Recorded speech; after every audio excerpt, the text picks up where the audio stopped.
আসসালামু আলাইকুম, কেমন আছেন সবাই? আশা করি সবাই ভালো আছেন।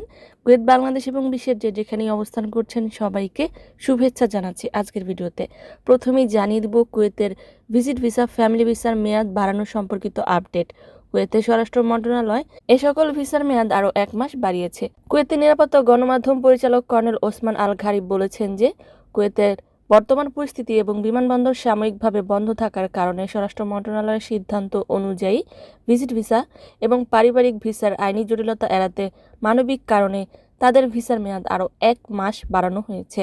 কোনো ধরনের রেসিডেন্সি অ্যাফেয়ার্স বিভাগের অফিসে ভিজিট না করে স্বয়ংক্রিয়ভাবে এই ভিসা নবায়নযোগ্য করা হবে। ২৮ ফেব্রুয়ারি ২০২৬ ইরান ইসরায়েল আগ্রাসন শুরু হবার পর কুয়েতে তার ব্যাপক প্রভাব পড়ে, যার কারণে এ সকল ভিসার মেয়াদ অটোমেটিক ১ মাস বাড়ানো হয়েছিল। ওই ১ মাস পর আরও ১ মাস বাড়ানো হয়েছে।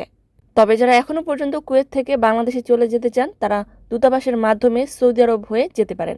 এমনকি যারা বাংলাদেশ থেকে কুয়েতে আসতে চান তারাও জাজিরা এয়ারলাইন্সের মাধ্যমে কুয়েতে প্রবেশ করতে পারবেন সৌদি আরব হয়ে। অনেকেই টিকিটের মূল্য সম্পর্কে জানতে চাচ্ছেন বাংলাদেশ থেকে কুয়েতে আসার ব্যাপারে। আসলে বাংলাদেশিরা সৌদি আরব হয়ে কুয়েতে প্রবেশ করবে, যার কারণে বেশ কিছু জটিলতার সৃষ্টি হচ্ছে। এই সকল জটিলতার কারণে এয়ারলাইন্সগুলো টিকিটের মূল্য অনেকটাই বেশি ধারণ করেছে। এ পর্যন্ত কুয়েতে আসার জন্য যারা টিকিট কনফার্ম করেছে তাদের টিকিটের মূল্য প্রায় কুয়েতি ৪০০ দিনারের মতো পড়েছে। আশা করি বুঝতে পেরেছেন।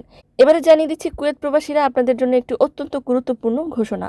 সকল প্রবাসী বাংলাদেশিদের অবগতির জন্য জানানো যাচ্ছে যে ই পাসপোর্টের বায়োমেট্রিক এনরোলমেন্টের সময় সাদা বা হালকা রঙের পোশাক পরিধান করে ছবি তোলার কারণে অনেক আবেদন ই পাসপোর্ট প্রিন্টিং শাখা থেকে ফেরত আসছে।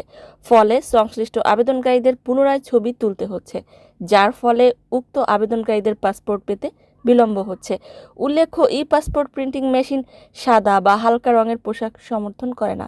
এমত অবস্থায় ই পাসপোর্টের বায়োমেট্রিক এনরোলমেন্টের সময় বিশেষ কয়েকটি নিয়ম মেনে চলার জন্য অনুরোধ করা হলো। সেগুলো হলো: রঙিন পোশাক পরিধান করবেন, সাদা বা হালকা রঙের পোশাক পরিধান করা থেকে বিরত থাকতে হবে, ছবি তোলার সময় চশমা, টুপি, পাগড়ি, গলার মালা, ইয়ারফোন ইত্যাদি ব্যবহার করা থেকে বিরত থাকতে হবে। এছাড়াও ৫ বছরের কম বয়সী শিশুদের ক্ষেত্রে রঙিন পোশাক পরিধান করা, সাদা বা ধূসর ব্যাকগ্রাউন্ড সহ ডিএসএলআর ক্যামেরায় ধারণকৃত 4R সাইজের ল্যাব প্রিন্ট ছবি সঙ্গে আনার জন্য অনুরোধ করা হচ্ছে। আশা করি বুঝতে পেরেছেন। পাসপোর্টের ছবি তোলার সময় অবশ্যই রঙিন কাপড় পরিধান করে তারপর ছবি তুলতে যাবেন। জানিয়ে দিচ্ছি ২৪ ঘন্টার যুদ্ধ পরিস্থিতি। কুয়েতের প্রতিরক্ষা মন্ত্রণালয় থেকে ব্রিগেডিয়ার জেনারেল নাসের বুসলাইব জানিয়েছেন যে গত ২৪ ঘন্টায় আকাশসীমায় ২টি ক্রুজ ক্ষেপণাস্ত্র এবং ১৩টি শত্রু ড্রোন প্রতিহত করেছে। তবে এতে কোনো হতাহতের ঘটনা পাওয়া যায়নি। এছাড়াও বিস্ফোরক নিয়ন্ত্রণ দল ১১টি শার্পনেল ছড়িয়ে পড়ার খবরে সাড়া দিয়েছেন। এ পর্যন্ত প্রায় ৬৪০টি ঘটনার নিষ্পত্তি করা হয়েছে। আরেকটি স্থানীয় আরবি দৈনিকে প্রকাশ করে বলা হয়েছে যে সৌদি আরব কুয়েতের সাথে সংযোগকারী নতুন যাত্রীবাহী বাস রুট চালু করেছে।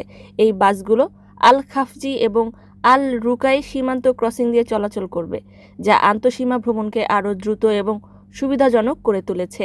অনেকেই গোল্ড প্রাইস জানতে চাচ্ছেন।